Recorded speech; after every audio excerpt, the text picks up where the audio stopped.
श्री शिवाय नमस्तुभ्यम। ओम नमः शिवाय। जय श्री कृष्णा। राधे राधे। हर हर महादेव। ओम नमो भगवते वासुदेवाय नमः। जय श्रीमन नारायण। दोस्तों आज हम सब सुनेंगे हल छठ की कहानी, जिसको ललही छठ भी कहते हैं। हल छठ भाद्रपद मास के कृष्ण पक्ष की षष्ठी तिथि को रखा जाता है। इस व्रत में सुबह संकल्प लेकर व्रत प्रारंभ किया जाता है और फिर पूरे दिन हल से जोती हुई खेत में उगाई गई चीजों की नहीं खाया जाता।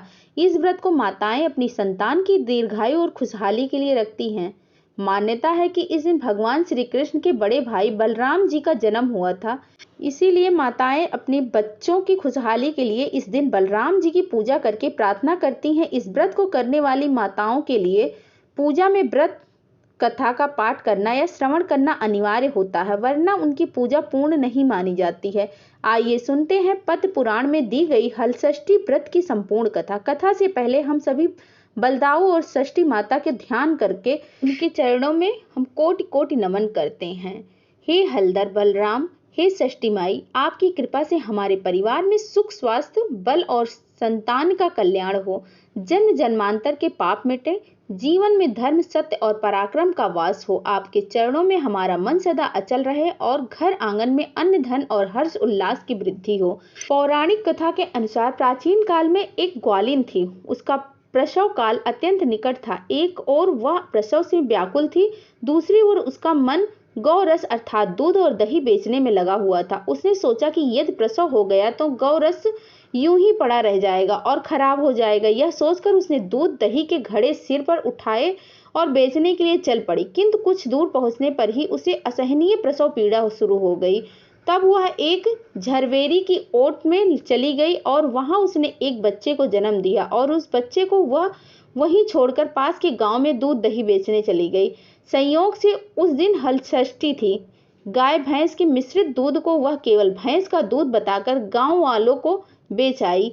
गांव वाले भोले भाले थे, उसकी बातों पर विश्वास कर लिया। उधर जिस झरवेरी के नीचे उसने बच्चों को छोड़ा था, उसके समीप ही खेत में एक किसान हल जोत रहा था। अचानक उसके बैल भड़क उठे और हल का फल शरीर में घुसने से वह बालक मर गया। इस घटना से किसान बहुत दुखी हुआ, फिर भी उसने हिम्मत और धैर्य से काम लिया। उसने झरवेरी के कांटे से ही बच्चे के चिरे हुए पेट में टांके लगाए और उसे वहीं छोड़कर चला गया। कुछ देर बाद ग्वालिन दूध बेचकर आ पहुंची।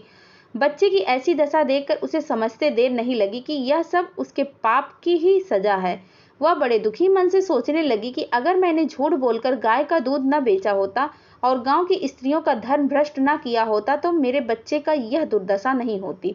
इसीलिए मुझे लौटकर सब बातें गांव वालों को सच सच बताकर प्रायश्चित करना चाहिए। ऐसा निश्चय कर वह फिर वापस उसी गांव में पहुंची जहां उसने दूध दही बेचा था।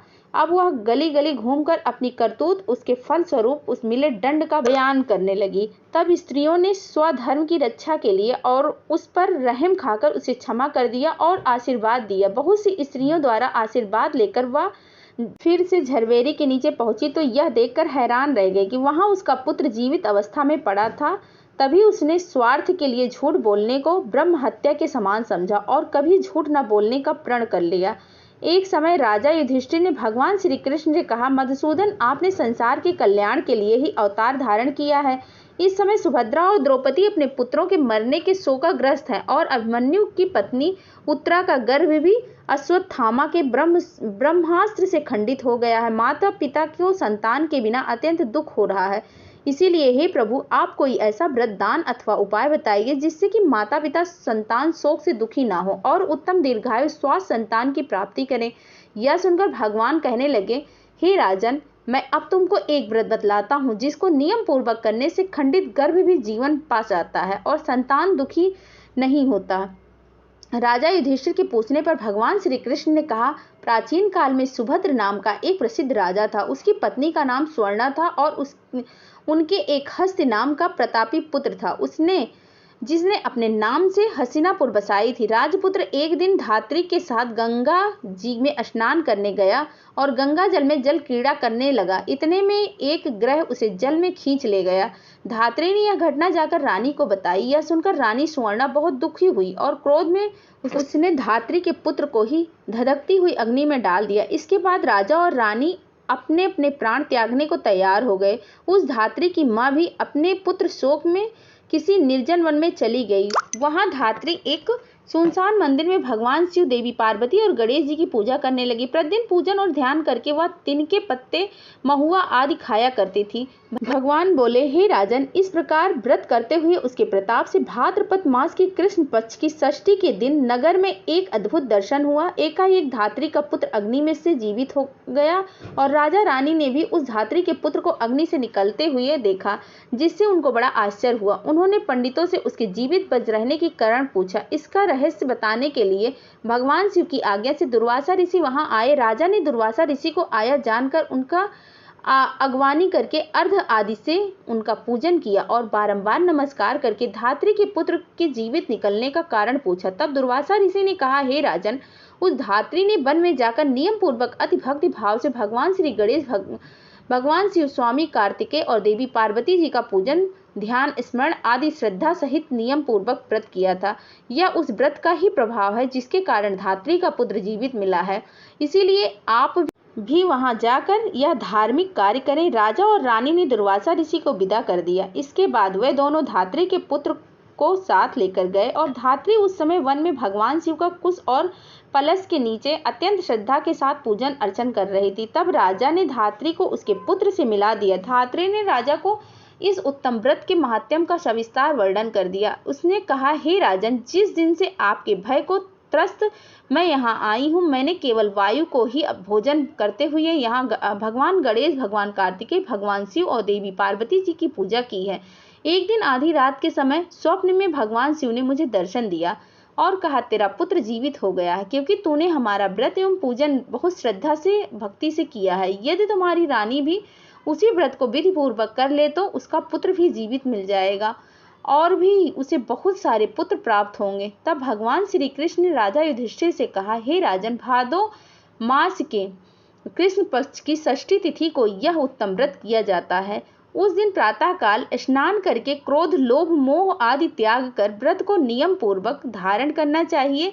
जब तक व्रती रहे किसी भी जीव की हिंसा न करे, व्रत संपूर्ण करने के बाद चींटी आदि का मार्ग भी उल्लंघन न करे और दोपहर के समय परिवार और मित्रों सहित ढाक और कुशा के नीचे भगवान शिव, देवी पार्वती, स्वामी कार्तिकेय और गणेश जी की प्रतिमा स्थापित करके धूप, दीप, नैवेद्य आदि से विनम्र भक्ति भाव से पूजा अर्चना करें। प्रार्थना करें, हे सौम्य मूर्ति, पंचमुख शूलधारी, नंदी, श्रृंगी, महाकार्यम आदि गणों से युक्त आप भगवान शिव को मैं साष्टांग प्रणाम करती हूँ। शिव हरकांतता, प्रकृति श्रेष्ठ हेतु, सौभाग्यदायिनी गौरी और माता पार्वती को मैं नमस्कार करती हूँ। हे मयूर वाहन, हे कौच पर्वत का विदर्भ करने वाले कुमार विशाख और स्कंद, आप स्वामी कार्तिकेय को मैं बारंबार प्रणाम करती हूँ।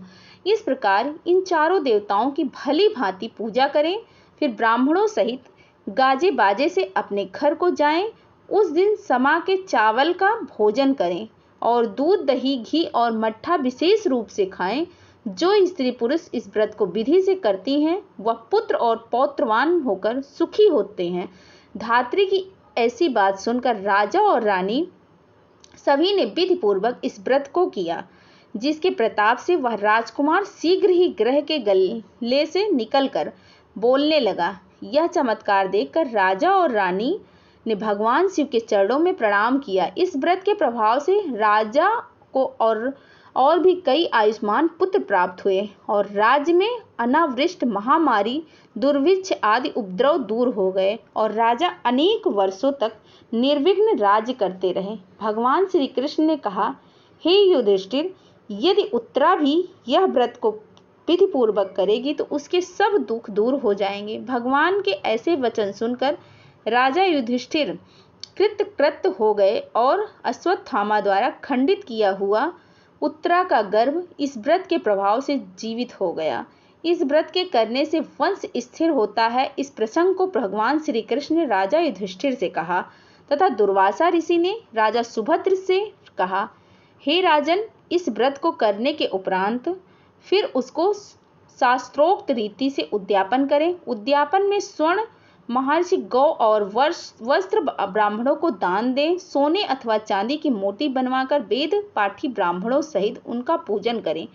दुर्वासा ऋषि ने कहा, हे राजन, विद्वान धर्मनिष्ठ राजा युधिष्ठिर ने भी इस व्रत को उत्तरा से करवाया था, जिसके प्रभाव से उसका अश्वत्थामा द्वारा खंडित किया गया गर्भ उदर में हिलने डुलने लगा और गर्भ राजा परीक्षित के रूप में प्रकट हुआ।